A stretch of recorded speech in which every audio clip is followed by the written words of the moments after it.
You've taught your students how to thrive in an online environment, to be good digital citizens, and how to quickly feel part of a learning group.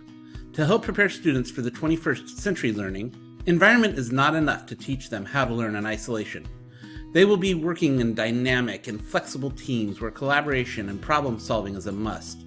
In this module, you will learn how to create an online or blended environment that takes advantage of online tools to bring minds together, as well as a system for working through design thinking and problem solving that is used in many face-to-face classrooms today. The learning objectives are to be able to use student-centered instruction strategies to encourage active learning and interaction, to apply the design thinking process in curriculum development.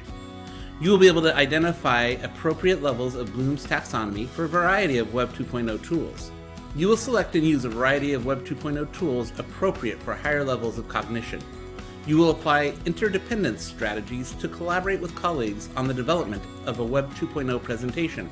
And finally, you will identify technology tools and strategies to move project-based learning into the online environment. In the textbook, be sure to pay very close attention to the sections on design thinking and the various stages of design thinking, as well as the next chapter on Bloom's taxonomy, as these two sections are directly related to your group project this week.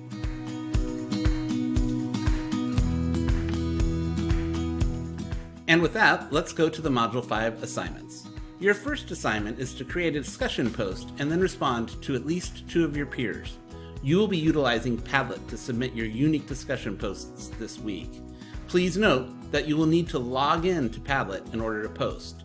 This allows us to more easily track who has posted what, as it automatically puts your name at the top of your post. Here's a tip. If you're going to create your own Padlet, be sure to give permission for people with the link to be able to post on the wall. Otherwise, students will only be able to view your posts. It's a little tricky because to set that permission, you go to Share rather than the Settings menu. You will be able to reply right on the posts of your 2 colleagues. Be sure to log in as well to do your replies. Your next assignment is your portfolio assignment. This assignment will be included in your final portfolio website that we send off to LEC.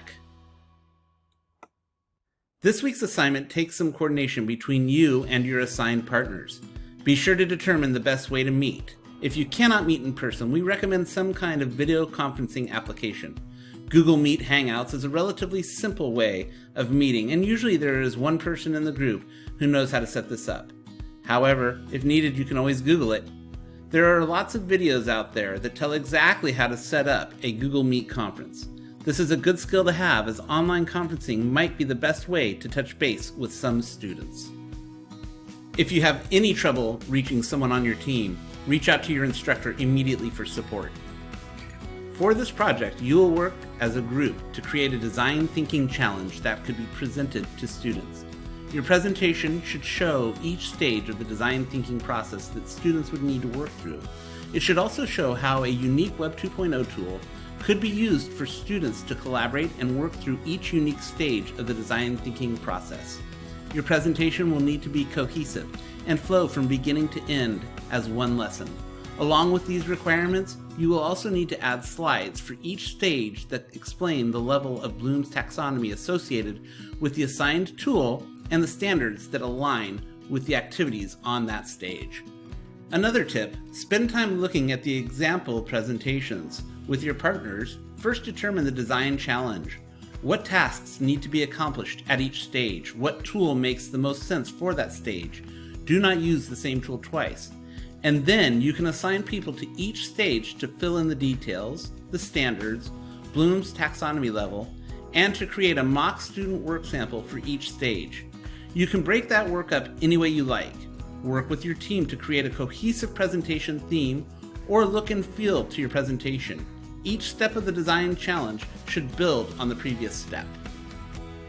Be sure to only use free-to-use images. If you are unsure, use a different one or create the image yourself. Logos for the Web 2.0 tools are okay to use without special attribution. Please be sure to link the images to the website. For example, if you use the Padlet logo, make the image link to padlet.com. Choose one person in your group to publish the slides presentation and upload the entire presentation in every group member's corresponding portfolio page. and place the link to that page in the assignment link section. Your third assignment and reflection is exactly as they have been in previous models. Be sure to stick with the same frameworks that you used before. You are over the hump. Congratulations, keep working. You will get there.